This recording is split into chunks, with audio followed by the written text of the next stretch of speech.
Understanding my community, Navajo Mountain. Navajo Mountain is a remote community in San Juan County, Utah. It is also within the borders of the Navajo Indian Reservation.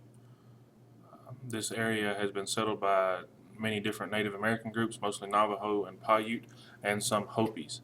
Um, this area was used to escape the U.S. Cavalry roundup for the Long Walk. There's a labyrinth of canyons that people were able to hide in. There's two schools in the community: Natsasan Community School, which is a Bureau of Indian Affairs school, and a Navajo Mountain High School, where I work, which is governed by San Juan County School District. The claim to fame in this very remote community is that there is a trailhead to Rainbow Bridge, which is the largest land bridge in the world. You can see a picture below.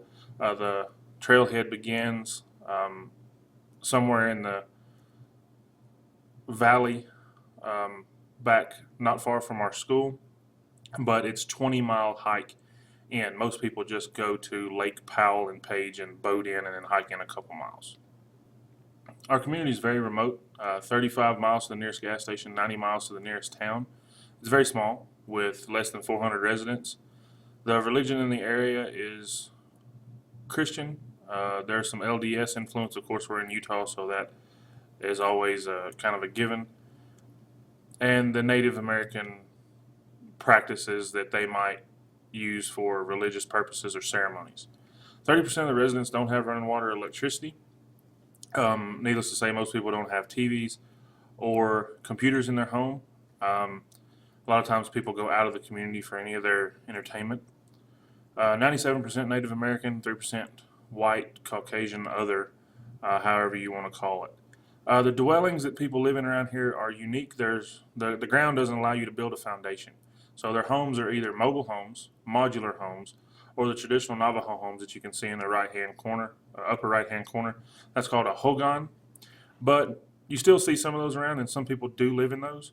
But if you will go to the bottom right corner, you'll see a traditional setup around here. That's a small modular home with a more modern style hogan to the right. People still do use hogans for religious ceremonies and various other things. So almost every household around has one somewhere, or their family has one that they use somewhere in the area. Because we're so small and remote, the word of mouth is usually the basic mode of communication around here. Everybody has a cell phone because there's now a Verizon cell phone tower on top of Navajo Mountain, which caused some controversy but got everybody in the community a free cell phone and free service for life, and the service is not too bad. So usually speaking to each other is the way it's done. Navajo is traditionally a spoken language and not written down, even though they did use the Roman alphabet within the past 100 years to start developing the language. You can go to the chapter house bulletin board to pick up things. You could read the Navajo Times, the San Juan Record, if you are lucky enough to have internet in your home, or some people come here to the school to use it. To find information. The TV might give you a little information, and the radio around here just usually plays music. We can only pick up a couple stations, and most of it is not geared towards our community. Part of the problem with communication around here is a language difficulty. Older generations of Navajos have very limited English proficiency. Many of them still speak Navajo fluently and exclusively. The middle generations, people in their 40s and 50s, can speak both Navajo and English, but they're usually not fluent in either. Younger generations, like my students, or people who are in their 20s, maybe early 30s, can speak English and usually speak English exclusively, but they still have a very low proficiency level. Our community is so small and everybody is so spread out that community groups really don't exist like they might in larger areas of the reservation. Clans, as you can see in the bottom left-hand corner, that's a very small picture of some of the clans, the initial clans that the Navajo have. There are a lot of clans. But clans could be considered community groups. Families could be considered a community group. Veterans are a big part because, of course, everybody knows about the Navajo Code Talkers from World War II. They do take great pride in being a group.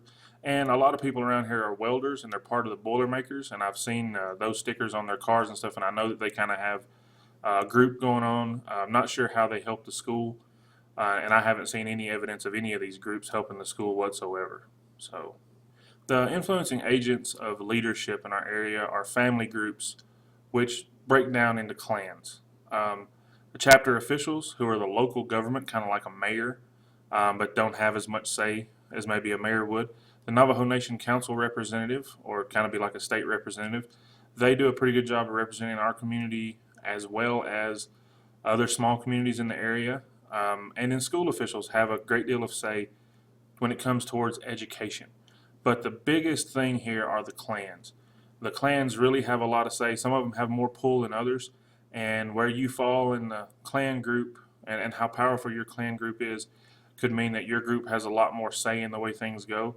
But in my short time here, been here since August of 2014, I haven't witnessed anything about any clans pulling any weight or throwing any weight around to make things happen just for them or anybody. The characteristics, the family groups do influence certain segments of the community. The more influential clans or families kind of stick together and try to keep that power there. However, this area is so unique and different that it's not a lot of power play that goes on. Chapter officials do their governmental duties and don't really do a whole lot else. The representatives of the Navajo Nation are trying to represent this area towards the whole nation and ideas that are going to happen and decisions that are supposed to be made for the whole Navajo Nation. They're supposed to represent the voice of this community. School officials, from our principal to our school board member, really do try to make sure that the education in the school in the area is represented well, and people do rely on them to make decisions about education. The economic conditions of the area are very unique. They fall under the government of the Navajo Nation and San Juan County. The agriculture around here for commercial reasons is non-existent. Where I come from in Tennessee, cotton and soybeans are major crops, and they're everywhere. Around here, nobody can grow commercial crops because the land doesn't allow you to. Most people do sheep herding for their own personal reasons, and they have family plots of certain crops with corn and squash and various other small vine growing plants because it's about the only thing that will grow out here. The jobs that are in our community belong to the school, the chapter house, the clinic. We have a clinic that does employ a few nurses and assistants. Most people do travel for work. I know there's a family that travels back and forth 90 miles every day, 180-mile round trip to Walmart just for work. Just like everybody else in the Navajo Nation, this area is very impoverished. The average household income is $14,000, with probably over half of our community living in poverty. 43% of the people who live on the Navajo Nation live below the poverty line. The land is very harsh. You can see the picture in the back, which is the ever so famous Monument Valley, which is just on the other side of the canyon from us. Even though you got to go around the road and it takes you about 2 hours to get there, it is a thing to behold, and people come from all over the world every year to see this. But that red rock and that dust is all you see. And there are canyons and mountains and large slick rock formations that just make this area very, very hard to live. The political structure is basically non-existent. We have the representative that represents us, and the Navajo Nation, or the chapter president, who just kind of does the duties of mayor, and that's really all they do. This area falls under the government of the Navajo Nation. It falls under the states and the federal government. We're located in San Juan County, Utah, which is 8,000 square miles of a county. It's about the size of the state of Delaware. It is only populated by 14,000 people, and the majority of the county belongs to the federal government or the Navajo Nation.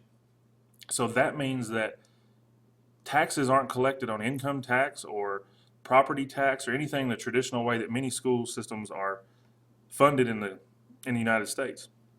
So we get a lot of money from the federal government because the two towns that are outside of the Navajo Nation are Monticello and Blanding, and they're dominantly Caucasian and have a very different demographic than communities like Whitehorse, Navajo Mountain, Monument Valley, which are dominantly Native American. But our standards, funny enough, just come under the state of Utah. The Navajo Nation is making a push to try to get all the schools on the nation under one umbrella of their education system, but there's a big debate going on about it right now, and a lot of people don't want it. So We have to answer to a lot of different people about a lot of different things around here when it comes to politics. Social tensions don't really exist in our community. We're very homogeneous, like we said, 97% Native American. There's some tension between the different clans, just like different families, and they've been fighting for so long that my principal just kind of had the idea of that the clans don't even know what they argue about sometimes. It's kind of like the Hatfields and McCoys, they're fighting just to fight. Outsiders like myself, who I'm originally from Tennessee, lived in South Korea for the last 6 years before I moved out here with my family. We're met with caution for a period of time. They have to trust you, and you can't do anything silly to get yourself on their bad side. I'm still not fully trusted about things. One of the biggest social problems out here and influence from the outside world is drug and alcohol. Our community is so small, but it is really overran with a lot of drug use and definitely a lot of alcoholism, which turns into domestic violence and neglect and a lot of other things. But other than that, the social tensions don't really exist like even other small towns. The Navajo Nation has trouble with gangs. However, our community is so far out that a gang has no use out here. There's nothing that they could be doing out here that would benefit them whatsoever. The only real source of information is you got to ask somebody. If you want to know about the two schools, you have to go to the school and ask somebody. If you want to know about what's going on at the chapter house, you have to ask somebody.